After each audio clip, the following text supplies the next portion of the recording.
अस्सलाम वालेकुम। आज आपको मैं बताने लगा हूँ कि अगर बैंक में से आपके साथ फ्रॉड हो जाता है, किसी भी बैंक में आपके पैसे पड़े हैं और आपके साथ फ्रॉड हो जाएगा, तो फिर आपने क्या करना है और आपके साथ होना क्या है। बड़ी मज़े की स्टोरी है ये। मेरे साथ दिसंबर 2023 में जो फ्रॉड हुआ था, तो वो मैंने उसके ऊपर बेशुमार वीडियोस भी बनाई और ये वो सारा कुछ किया। स्टोरी मुख्तसर उसकी ये है कि हमने अगले ही दिन जो था एफआईए के ऑफिस चले गए थे। एफआईए वालों ने इंक्वायरी मार्क कर दी और इंक्वायरी जो थी वो 1.5 महीने के बाद उन्होंने हमें इंक्वायरी का नंबर दिया। यानी कि जनवरी 2024 में हमें इंक्वायरी का नंबर मिला। उसके बाद 5 से 6 चक्कर हमने लगाए एफआईए ऑफिस में, रावलपिंडी में साइबर क्राइम विंग। अच्छा हुआ ये कि हम बड़े खुश थे कि जी वो बंदा भी हमने ट्रेस कर लिया अपने सोर्सेज से, उसका आईडी ले लिया, उसका एड्रेस ले लिया, उसका अकाउंट नंबर ले लिया। अच्छा मज़े की बात यह है कि बैंक में से उसकी पैसे निकलवाते हुए तस्वीरें ले ली, उसकी वीडियोस ले ली। हर बंदा ये नहीं कर सकता, हमने कर लिया। उसके बाद ये सारी इन्फॉर्मेशन हमने जाके इंस्पेक्टर को दे दी। असी भोले बादशाह असी समझा लो जी हुण ते बंदा फड़िया गया।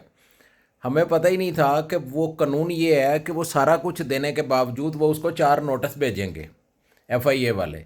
उस इंस्पेक्टर ने हमें कहा जी कि हमने 3 नोटिस भेज दिए हैं और बस अब तो चौथा नोटिस जाएगा, उसके बाद एफआईआर हो जाएगी।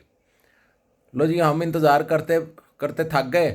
वो पता है क्या हुआ, वो बंदा ट्रांसफ़र हो के डेरा इस्माइल खां के डेरा गाजी खां, कहीं इन दोनों किसी एक डेरे में चला गया।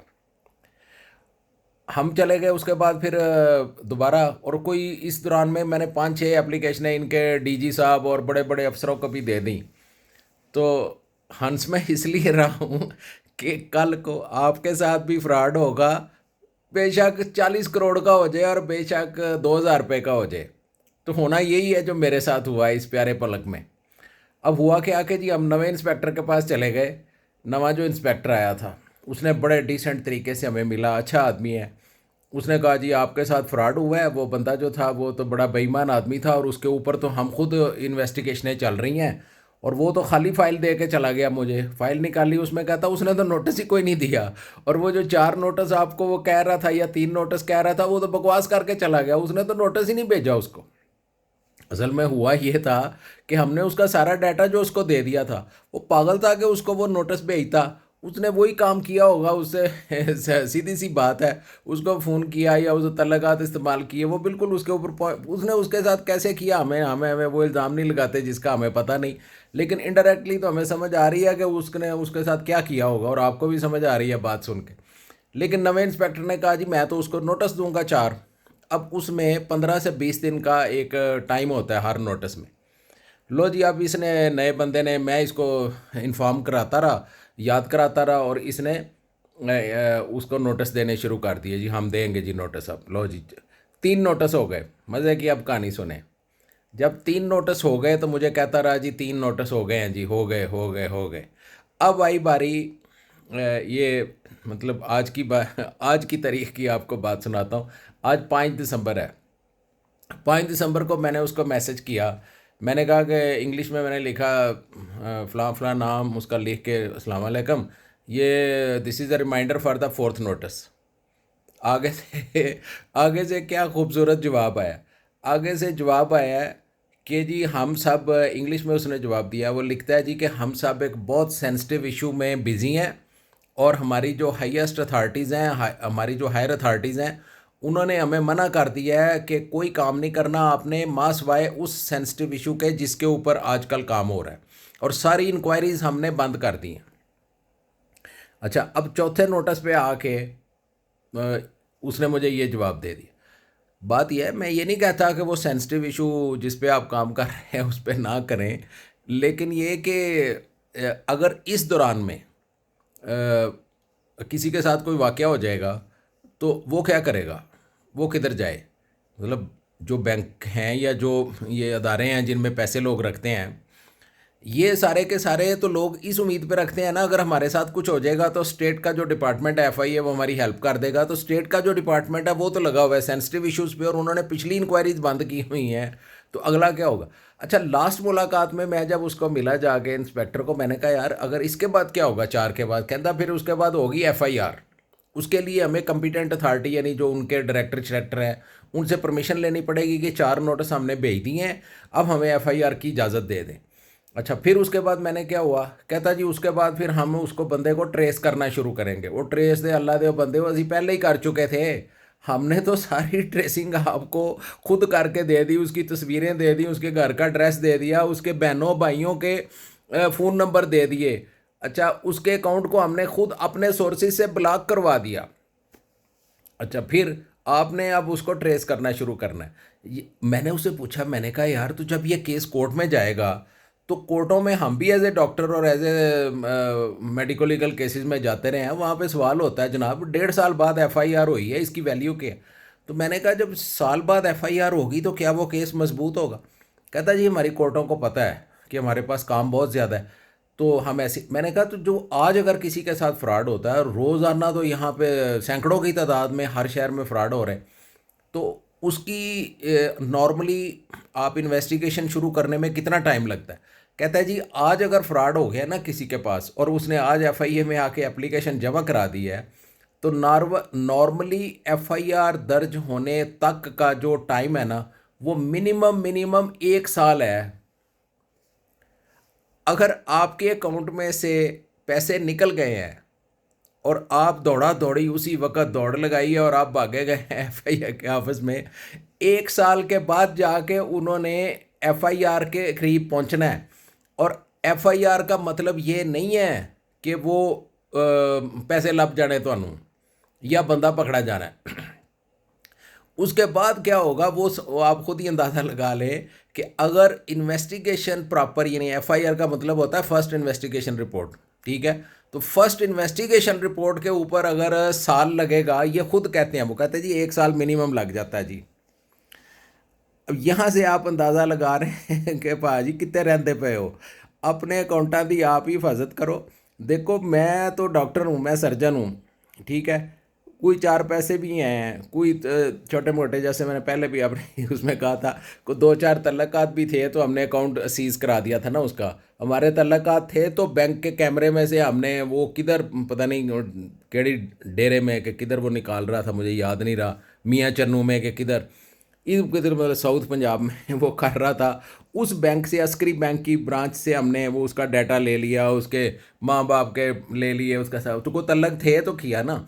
तो हर बंदे के इतने तल्लक नहीं होते। अच्छा, मज़े की बात यह है कि मेरा तो चले जो लॉस हुआ वो हुआ था, तो मैं कंटिन्यूसली ये वीडियोस बना के लोगों को इन्फॉर्म करता रहता हूँ कि अपनी हिफाजत आप ही करना, किसी ने नहीं जे पूछना। अपने बैंकों को, आपके बैंक में से पैसे गए तो गए, बा गल मुखी, वो नहीं वापस आने। समझ आई कि नहीं? कितने जाओगे? एफआईए के पास।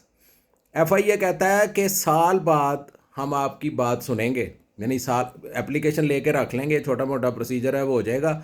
और मतलब मैं, मेरे जैसा बंदा जो मरी में बैठा है और पिंडी ये 1.5 घंटे का जर्नी है, और अगर किसी गांव वाले के साथ हो जाए और थोड़े पैसों का हो जाए, फ़र्ज़ करें 20,000 का, 30,000 का, 40,000 का फ्रॉड हो जाए।